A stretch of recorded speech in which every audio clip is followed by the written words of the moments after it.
this video I'm going to break down the way that I approach Every Breath You Take by the Police, and maybe a little different than the way a lot of people play it, which is a great way to play it. My approach is sort of to take the chord grips and sort of lock into them and then pick the notes in that grip and not move my first finger as Andy Summers does, which is obviously a great way to do it, and many other great players do.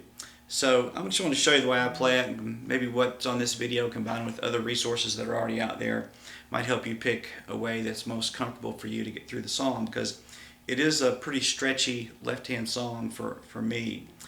The first grip that I'm going to get is just a kind of out of an A bar chord here. Slide my pinky up 2 frets to the 7th or 9th fret of the D string, and that gets me this grip that I want to use. Using the bottom 4 strings. When I think about my right hand, I'm thinking of 2 sets of 4. 1, 2, 3, 4, 2, 2, 3, 4. That's sort of the way I'm going to approach every chord grip in the song. So in this grip, my first 4 strokes are E, A, D, A.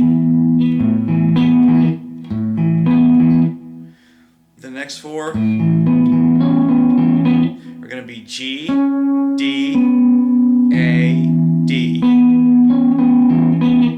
So putting those together,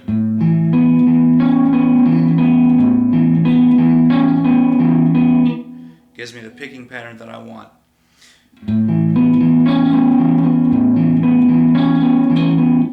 The next grip I'm going to move to is 2nd fret low E string, 4th fret A, and then 6th fret of the D string, and then with this bar down here on the 2nd fret, I'm also getting this A note on the G string, which gives me my 4 tones that I need. Same picking pattern.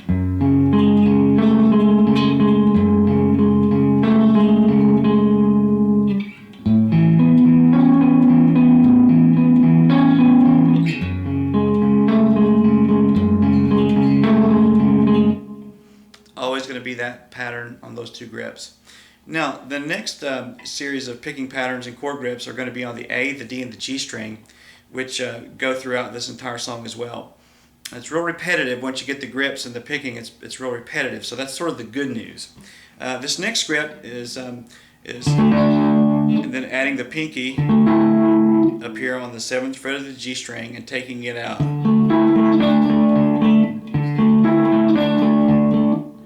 Okay, so the first 4 strokes that I use are with the pinky in on the 9th fret of the G string, A, D, G, and then back to the D string. First 4. The next 4 I'm going to use are going to be taking the pinky out, G, D, A, and then sometimes back to the G, and sometimes back to the D. So my choices could be, it's going back to the G, it's going back to the D string as the last stroke. If you listen to the song, I think real close, that's a great sort of an ear training exercise, is to hear where he goes back to the G string, where he goes back just to the D string. I don't know that it's really totally important that you always hit that right, because either tone will work. But he does alter that throughout the song. So we also in the song use this same idea, up 2 frets, the same exact concept in an E position. And on the intro, I definitely, to my ear, hear him going on the first D, stopping on the D string for the last stroke, and then in this E position, stopping on the G string for the last stroke. So that's a good example of how that 8th stroke can vary from D to G string. I hope that makes some sense. Let's look at the other grips that the song uses. One goes back to this D.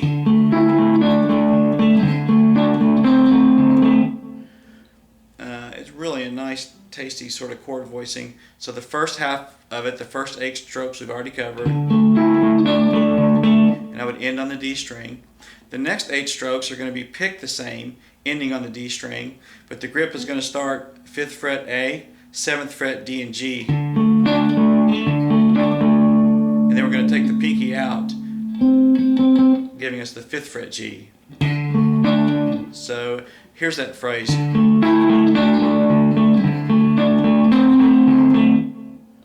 Again, maybe slower.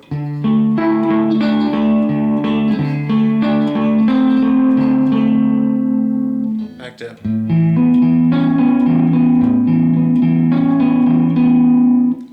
Another chord is this same sort of A with the added B tone up 2 frets.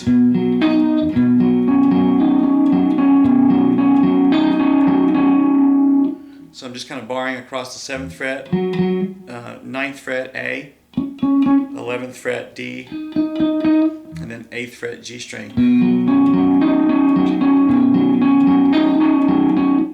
So those are the chord grips throughout the entire song. And again, I lock into those.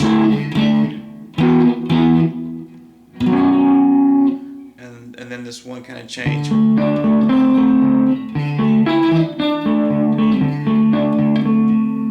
That we did before.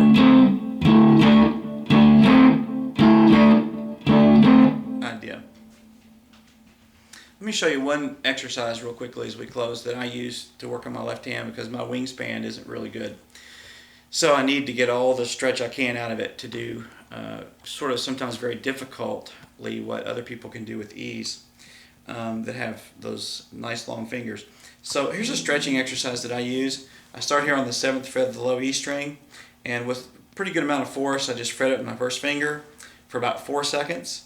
Then I drop in my middle finger on the next fret and mush it down pretty good there for about 4 seconds, followed by my ring finger for about 4 seconds. Then I jump my first finger down to the 6th fret and add my pinky up here on the 10th fret of the E string. So I'm in this position for about 4 seconds, and then I drop this finger down, stretching between middle and ring for about 4 seconds with quite a bit of pressure on the neck. Drop the ring finger down for about 4 seconds. And then with one move, I kind of move my pinky down a fret and my first finger down a fret. Fret with pretty good intensity there, and then move about every 4 seconds all the way down the fretboard. You can pick if you want, you just don't really even need your right hand. You can do this almost totally quietly. Of course, as you go further down the neck or closer to the nut, it gets a little more difficult because the strings, the fret spaces are wider. So I've got one more move after this one, about 4 seconds, and then one last move,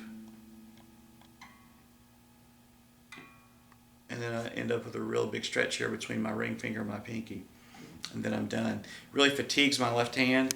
I would be careful about doing it too much or causing any pain, but I think if you get used to it and start slowly and build up, increasing your pressure on the fretboard and maybe even the time before you move, and getting used to this sort of idea of moving these two fingers together, which seems really awkward at first, but it will come to you and you'll be able to make that sort of creeping motion down the neck. Just an idea to help your left hand maybe be able to stretch and get some hard grips. Thanks for watching the video.